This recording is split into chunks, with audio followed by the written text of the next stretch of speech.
if you go to...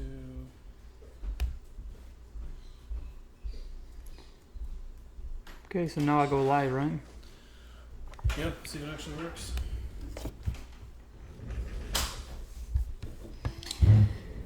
Alright, I believe we are ready to rock. Bernie, come on, bud. Come on. Be a little attention whore over here, aren't you? Welcome to the Disgruntled Day podcast. My name is Naudi Aguilar. Many of you probably already know who I am. I'm going to take some time out today to discuss yoga. Just in terms of common trends that I'm finding. In case you guys don't know who I am, I started a company called Functional Patterns about 6-7 years ago, and over the last about 4 years, I would say, I've become quite the controversial figure. I've been the most avoided figure probably in the entire fitness industry, and it's been how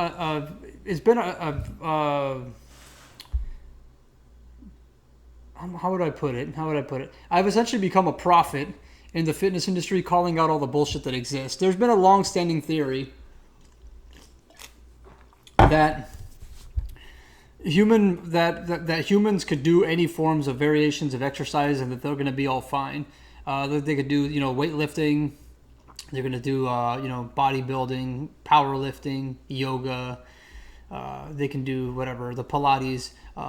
For a while, I thought these systems would be somewhat okay. A while ago, I thought they were okay, and then within time, I started finding that there were certain levels of dysfunctions mounting on people. As a personal trainer, I started about 12 years ago. I started as a personal trainer, and I started working with people. And the deeper I went down the rabbit hole of trying to get average people to move better, the more I began to realize that the fitness systems that exist in our culture are becoming extremely destructive on people. So throughout it all, I've come to realize that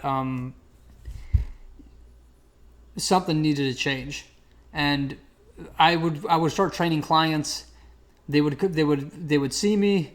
They would be fucked up. After their bodies would be broken down, I would then have to do things to kind of mend what the fuck is going on. They would go back to their yoga class. They'd go back to doing some stupid boot camp bullshit. They would go back to their cycling, to their deadlifts, to their whatever they did, back to their routines. And eventually, what would happen?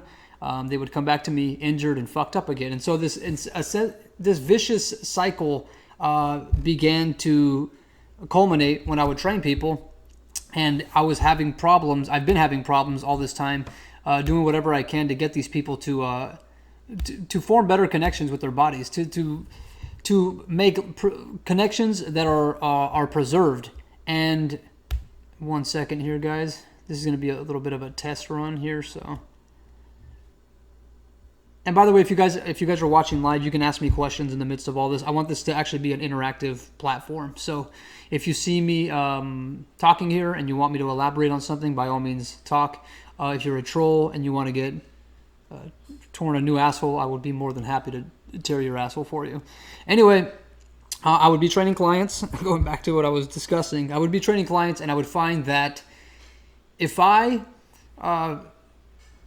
ventured down this path of continually trying to essentially rehabilitate them in ways that their physical therapists weren't capable of or their chiropractors weren't capable of, I would make a good living doing that. But eventually, it was okay to do that. I get like the high, the thrill of fixing people, at least temporarily, and it felt good. But within time, you're like, this shit's getting old. When am I going to actually get people to enhance themselves? When am I going to actually, push myself in my field? So after about, let's say, like the 5th year of me being involved in my craft, and for like the better part of those 5 years, essentially becoming a fucking, a self-taught physical therapist, I realized, I'm getting done with this. I'm getting tired of this crap, and I'm not going to do this anymore. So I set out to start Functional Patterns, and by the time I started Functional Patterns, I kind of took a no-tolerance policy to the bullshit that was involved in the fitness industry. All those six-pack ab scams, all that heavy weightlifting, all the stupid flexibility, the backflips, all that dumb shit that you see in the fitness industry, it's just mindless. And the reason I call it mindless, guys, is that people assume that, evolution is inconsequential, or that it's consequential until you bring it up to the people that you're, that until you bring it up and relate it back to how they're even behaving. So people will be like, yeah, I believe evolution happened, right? I believe that animals evolve in a particular fashion and the environment shapes them. But the second you relate that to people, they don't want to hear that. In their minds, they're thinking, it's all good as long as you're not pointing the finger at me, and I don't have to make any adjustments. I can accept the theory of evolution. So when I've been telling people all these years, we should start training in relation to our biological characteristics. Like, we're all human beings. From what we understand, we have either evolved from bonobos or chimps, or maybe a combination of both. We've evolved from other primates, and in that path of evolution, we came from being probably tree dwellers into becoming land dwellers. We have very close genetic ancestry to chimpanzees and bonobos, and it's clear that they're tree dwellers. So at some point in the last 3.5 million years, we somehow adapted walking mechanics. We've adapted to move bipedally. So essentially, for those of you that are watching on the screen over there, we've adapted to do this thing called walking. Right? So if you guys can see that, that'd probably be good. Nobody's really giving a shit about this. Nobody really cares about this, and it's unfortunate because this is why everybody's getting injured. This is why everybody's body's fucking falling apart. This is why people are having to, pop TR, get on that TRT. Now, is it everything? No, of course not. But it's a great majority of what the hell our problem is. And I think at some stage we need to tackle this. And so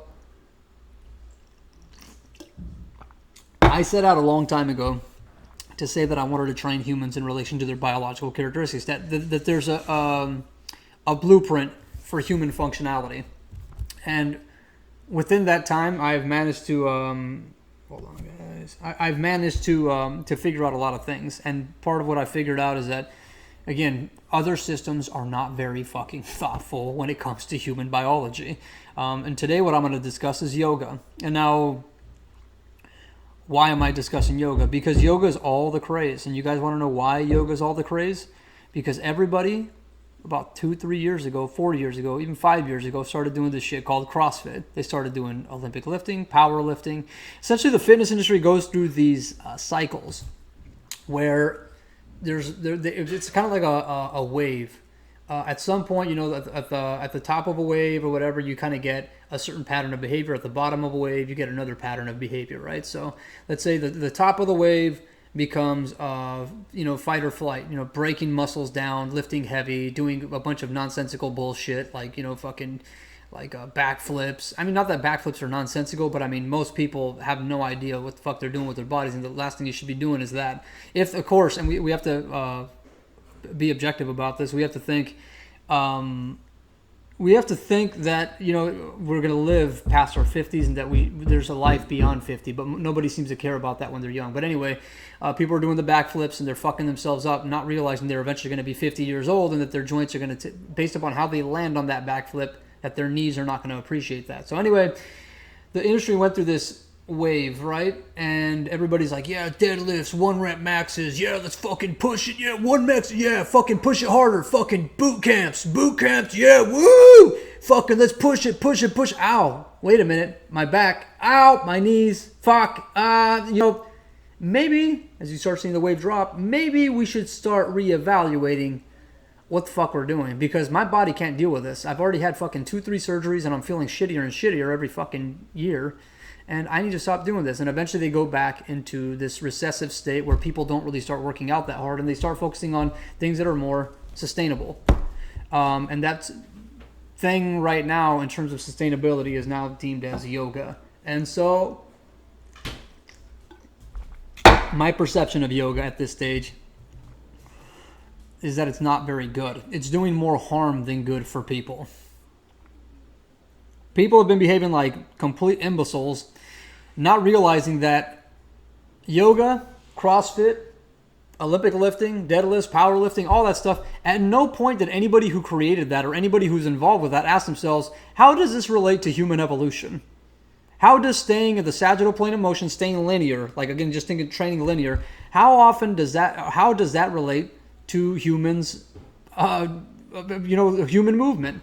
The simple answer is that it doesn't relate to human movement at all. There is no correlation between that. The deeper question to ask, this is the more important question. Let's forget about just, okay, we get out of the sagittal plane of motion, we get out of linear training.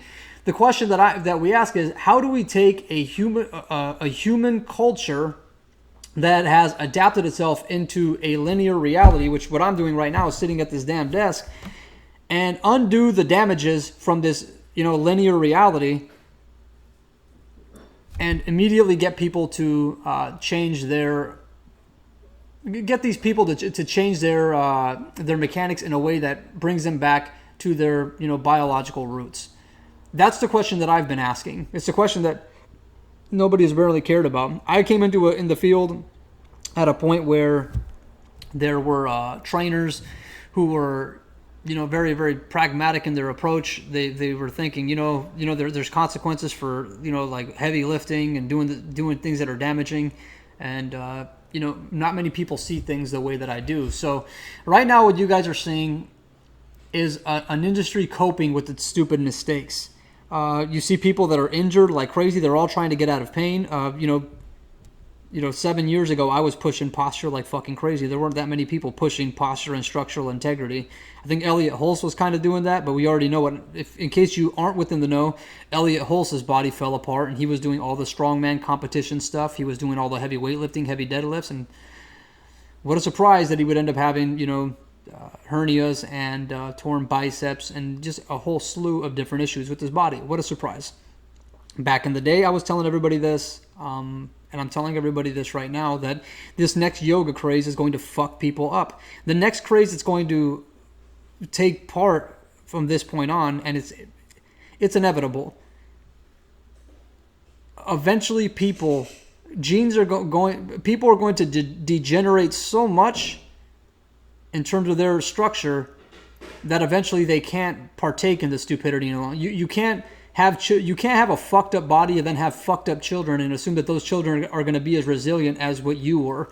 Genes mutate, genes change in relation to particular types of stimulus. And so if you are, let's say, if your genes are, if you're in a stage of degeneration, your kids are going to go through that. And eventually by the time that they're 20, 21, they're going to face the consequences that you would be facing if you were 40, 41, right? So what I'm trying to get at here is that the industry has no choice but to make intelligent decisions. And the intelligent decision that's coming next is functional patterns. So the established figures that exist right now, you can look at all the Onnits, you can look at the fucking CrossFits, whatever. They're trying to act like this shit isn't existing. They're trying to target to a younger, newer generation, a newer audience, because they realize that the shit that they're doing is not sustainable. It's going to fucking ruin people. And so their goal is to keep bringing in new people, bringing in the youth. But eventually, that's going to run out. That wick is going to burn out, and eventually people are going to say, I can't deal with this shit anymore. I can't do this anymore. My body can't sustain this kind of damage any longer. I have to stop.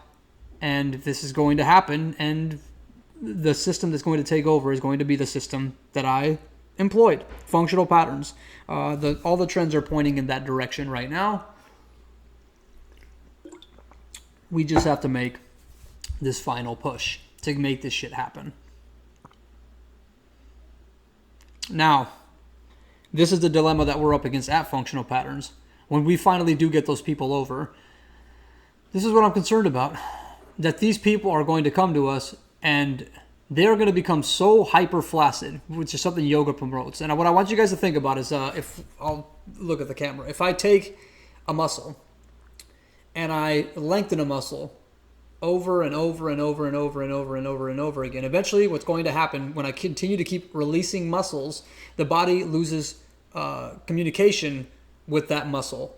Meaning that the body needs to seek other muscles because that muscle has been now disconnected. And sometimes those muscles can be in the hip flexor, some of those can be your adductors, but the point here being is that you are disintegrating the structure because you were constantly focused on this releasing. Now, everybody was still focused on, mobilizations and whatnot and stretching while they did their exercise, but after people realized that they can't sustain their exercise any longer, that they realized, well, you know what, I just have to do the stretching now in order to feel good. But what people haven't realized that when they continue to stretch and stretch and stretch, they loosen the body. It's a biotensegrity. We're a set of connected muscles and bones, and the more that you do that destructive stuff like yoga, and the more you stretch, the more you disconnect that. So the more isolated your body becomes, the odds are the higher the likelihood of injury. I think everybody knows that you're only as strong as your weakest link. So there's two ways that you could think about stretching a muscle, releasing a muscle. And the way that we're employing it at Functional Patterns, the way that I'm doing it, and the way that all the, the thousands of people that we have at FP now employing this are doing it, is in a very different fashion than it's ever been done before.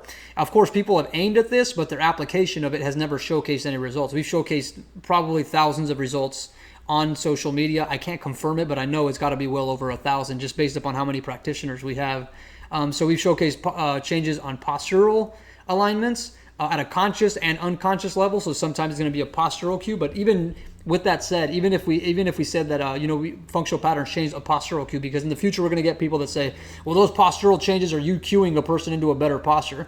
Nobody prior to functional patterns ever cued anybody into a good posture anyway. So let's throw that out there. Nobody prior to functional patterns ever cued somebody into a neutral standing position anyway. So I'm gonna preface that whole thing. But we've showcased changes in a person's posture on a cognitive level to where they can start focusing on becoming more consciously competent with their structure. We have showcased it on an unconscious level where people are just standing and you can clearly see substantial changes in a person's posture and structure. We have showcased this in walking gait cycles where people are walking and moving. We have showcased this in three-dimensional movements with people.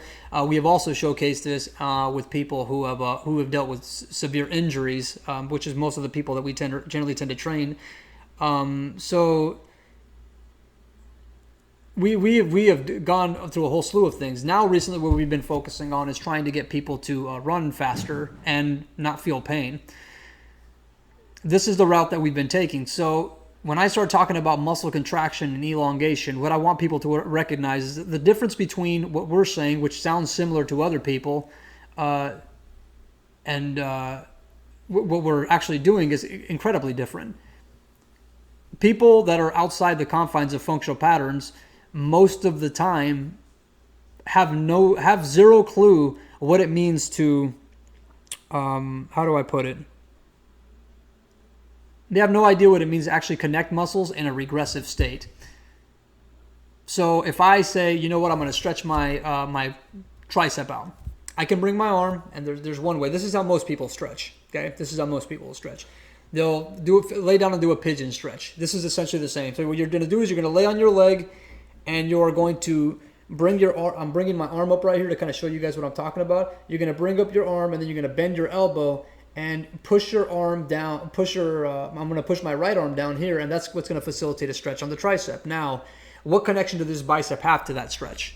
Virtually nothing. There is no connection between the bicep and the tricep in this regard. The connection is pretty much just me passively switching off my tricep fascia while my bicep has no communication with that fascia, which it needs to, because this muscle is actually going to be what decelerates this. So what would most people say? Well, you know what? If I'm going to stretch that, then what am I going to do? I'm going to consciously engage a muscle to then pull back my arm like this and then facilitate a stretch. That's what a progressive person would say, right? That we're going to, maybe push down, incorporate a contraction out of a muscle, and then stretch the tissues on this side. That's what somebody progressive would say if they did that. What we're saying is that we don't need to have an external force here, that the body itself provides the external force. We flex the bicep in the way that we are. That's going to lengthen the tricep by mechanism of a whole structural connection. Now, the bicep is connected. There's connections from the bicep that run to the same places as the pectoralis minor, and then there's points of anytime that you're doing anything with your arm and shoulder, your pec and your lats are going to be involved. There's ways that we connect the glutes to the lats that connect to the shoulders, or ways that we connect the pecs into the abdominal wall that connect the arm into the lower extremities. The point is, what we found out at Functional Patterns is how to actually apply these concepts in ways that actually matter. And the challenges that I'm finding is that I'm starting to bring in a bunch of people who've done the Ido Portal shit, people did the touch butt, the butt touching, the yoga. They've done all the hypermobility stuff, the WODs where people are kind of like stretching out and doing all that stuff. And I'm increasingly we're increasingly having more difficult times fixing people because things like yoga, specifically now yoga, are taking people to such an extreme of dysfunction that is becoming a major challenge to undo the dysfunctions those systems build. Systems that incorporate static stretching, all that stuff. And why is that? It boils down to the fact that yoga at no point in its history ever really cared about what human organisms were. It never even cared about that, never even knew it. Thousands of years ago, people didn't even realize an evolutionary cycle even existed. The idea of somebody in India saying, you know what, we relate to monkeys, probably didn't exist, at least in common culture, because everybody was still super religious. Nobody really cared about that. To take it several steps further, I'm talking about thousands of years forward, we have to realize that the way that we analyzed reality in those times, thousands of years ago, is very different than the way that we do now. We have computer screens, we have televisions, we have cameras, and most importantly, what I want you guys to consider is that we have slow motion picture. We have slow motion video. And that's something that nobody has ever had before prior to our existence just over the last 20 years. That we all have access to high definition, really the HD. We've had access to HD over the last 12 years, I believe. It's become somewhat affordable recently, but we haven't had access to, 150, 200 frame per second video for maybe until the last 6-7 years. And that's essentially how functional pattern has really adapted itself, is by looking at human bodies moving in slow motion and codifying what they're actually doing. Looking at every joint action and understanding, okay, what we need to do. So with relation to a person's dysfunctions and where they actually need to go with their movement. So with that said, the point that I'm making here right now is that yoga never had anything in its system built in to address something like, the speed of which you perceive reality. When you perceive reality in more frames per second, time appears to slow down, and people who do yoga have no idea about that. So if you take the best forms of yoga, none of those yogas were ever developed with the electronics, with the technology available to actually to assess what a person's gait cycle looks like. And even beyond that, yogis didn't even understand that the gait cycle was even that fundamental to human movement anyway. They didn't even care about that. If you look at the motions that they employ, the stretches, the poses, every single thing, even from sitting around cross-legged in a meditative into the lotus position, we have to understand that they never thought about what is a human. Right? They just skipped a step and they said, well, you know what? I'm not a human. I am energy. So we are energy. We're just going to skip the step that, we are. There's a step between you and energy, and it's the fact that you're a fucking animal. And I think most people are not even close to recognizing that. So with that said,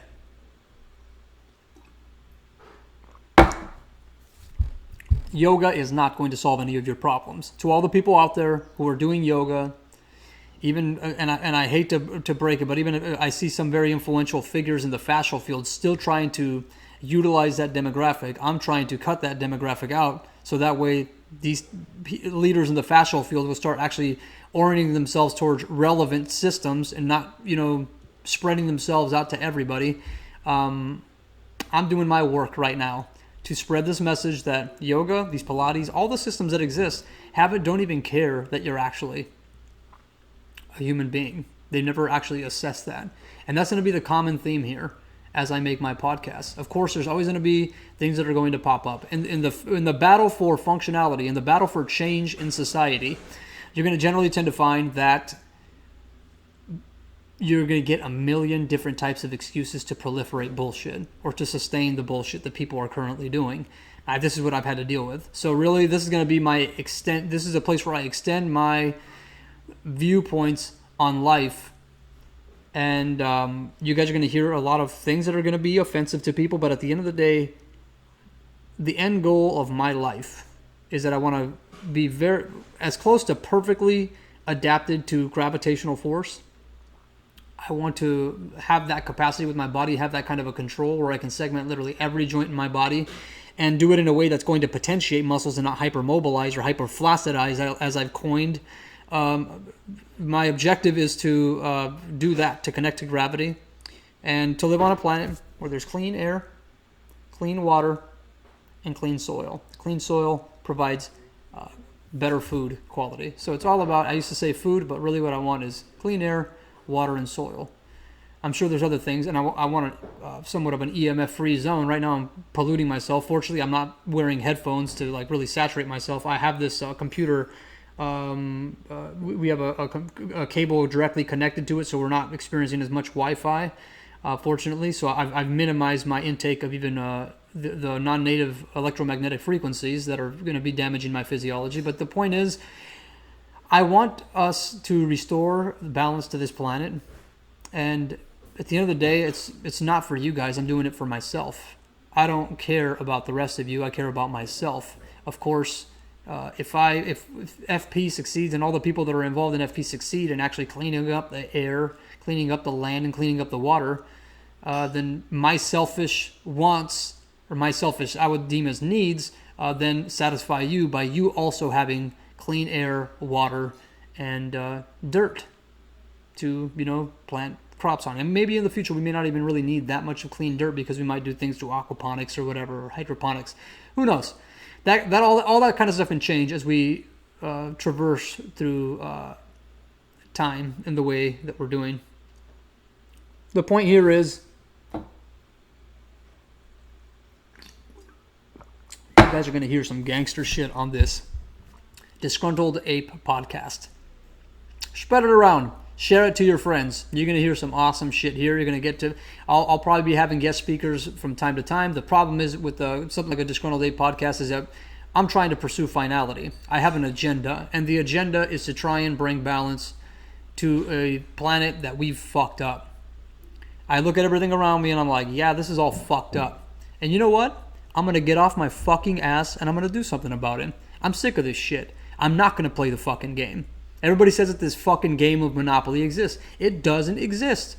It's a figment of your fucking imagination, and it's a product of hype. They say that you have to play this fucking game. Everybody tells you that you need to play this game. You don't have to play any fucking game. Nobody has to fucking do that. I have not played the game. I have played the game to a minimal extent. I play the fucking game of science. And you guys can all be scientific. There is nothing on this planet. There is nothing in terms of universal laws that says that you as an individual can't be scientific. That's ridiculous. To think that you have to go through a university curriculum to become scientific is fucking full-fledged fraudulent. You cannot tell me that a person can't be scientific because they haven't gone through some university curriculum. That is fucking bullshit. Science is not partaking to governmental institutions, to corporate institutions, to your ego or the ego of other people. Science is about observation, making adjustments on observations to enhance human life and animal life and plant life. That's the whole point, to enhance life, mostly for humans. That's really, selfishly, we have to consider it that way. So with that said, don't take what I say, and take everything that I say seriously. Everything that I say, I mean, at the end of the day. I want you guys to also notice that on this podcast, you're going to realize that I'm not the kind of guy that's going to act differently on a camera than I am if I'm talking to a person. Of course, I'm going to change the ways that I communicate certain things, in essence, to... How would I put it? I'm going to change the way that I communicate things so I can sound more coherent on this podcast. But at the end of the day, the message is going to be the exact same shit. I don't believe that a one-on-one conversation should be any different with people than a fucking, me in front of an entire audience of people, at least in terms of the content. The content needs to be the same. And the biggest form of content, what I really, really want to stress that nobody really wants to talk about, is the inherent bias that exists when you are trying to make money in this world. That the biases that you accumulate when you are trying to make money. And I, myself, will tell you guys point blank that yoga is my competitor, CrossFit is my competitor. All the people doing the weightlifting and all that nonsense, they're my fucking competitors. So at the end of the day, I will be the first to tell you right now that I am biased towards my bottom line. But with that said, I've given out more free information than anybody in the industry. If you talk in terms of relevance, I've given out more free information to anyone in the industry. So I've already made my efforts known. I've probably spent more time training people for free than anybody else in the industry. These are the honest truths. Many of you know that I'm a big proponent of the Venus Project and the works of like Peter Joseph and whatnot, Jacques Fresco. I'm a big supporter of them, and that's my end goal. I'd like to see a society, at least a society, transition into a Type 1 civilization, as Michio Kaku has described at some point. So, with that said, if you guys are doing yoga or something similar to that, I suggest you don't do it. It completely negates that human evolution ever happened, based upon the fact that when, at its origins, they didn't realize that before we are energy, we are biological organisms. Or maybe we're energy before we're biological organisms, but at some point, we need to come to fucking grips that we are evolved monkeys. And yogis had no fucking idea. There's no fucking ancient Chinese philosophy that tells us that humans went through an evolutionary cycle and that the Cambrian explosion ever fucking happened. No evidence exists of that. So we can sit here and talk about that the ancients had a certain level of wisdom, yada, yada, yada, yada, yada, but it's fucking bullshit. We are way more advanced than the Egyptians ever fucking were. We are way more advanced than the Indians were when they fucking developed yoga. We are way more advanced than every other civilization that's ever fucking existed. Otherwise, those other systems would have, based upon what they've left behind, they would have, fucking steel. They would have, silicon. They would have all sorts of different things they would have left as remnants. But we find that they don't. All they have are fucking stone tools. If we go back, like 5,000 years ago, I think I forgot what years they. I'm so maybe I need to go back into the history books, but I know that not too long ago we started, developing steel on an evolutionary timescale, of course. So with that said, I really hope that people don't fuck themselves up too far, because it's going to be you guys are making it really difficult on me. When you yogis, when you disintegrate the bodies the way that you do, and you create when you compress the shoulder laterally so strong that you just see AC joints poke up like they're arrowheads out of a person's fucking humerus, I can't help but think, man, you have given me a huge problem to try and resolve. I mean, massive problem. And truthfully, I just don't know if I hope that I'm going to have the brain power to undo what the fuck you guys are doing to people. If you're a person that owns a yoga studio, I would really advise towards like educating yourself on evolution and what humans are supposed to be, because it's going to be a mess. It really is. It already is a fucking mess. And the biggest mess is trying to convince people that the shit that they're doing doesn't really carry the most relevance. Anyway, I got some paleo pancakes waiting for me in the kitchen. I'm going to go eat some of those motherfuckers. And stay tuned for more. This is just more of a trial thing. If you guys have... do you guys have any questions regarding future podcasts, things that you guys would like to see? Let me know. Drop the questions below. Drop them after the live feed, so that way they can stick around. Because I don't know if those questions or the live chat is going to stick around. Let me see if there's any options on there to maybe keep that there. Yeah, I don't see that this is going to give us anything like that. So. To what extent can we regenerate? To the fullest extent. There's a question right there. Ask me that question next time, Misha, and I will answer that question more fully. Any questions right now?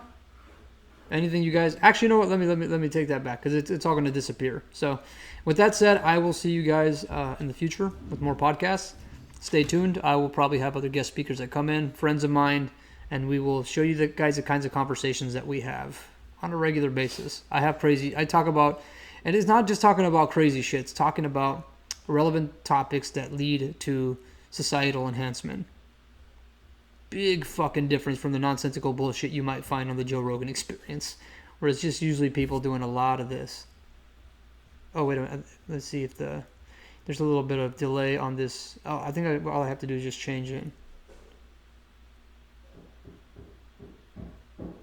Oh, you guys can kind of see it right there. I just saw if there's a delay. But yeah, this one right now is actually on live mode. So, with that said, you're not going to find a lot of touch butt bullshit on this fucking podcast. So stay tuned. It's going to be some fun times coming ahead. That said, wish you all the best. Take care and have a good one. Later.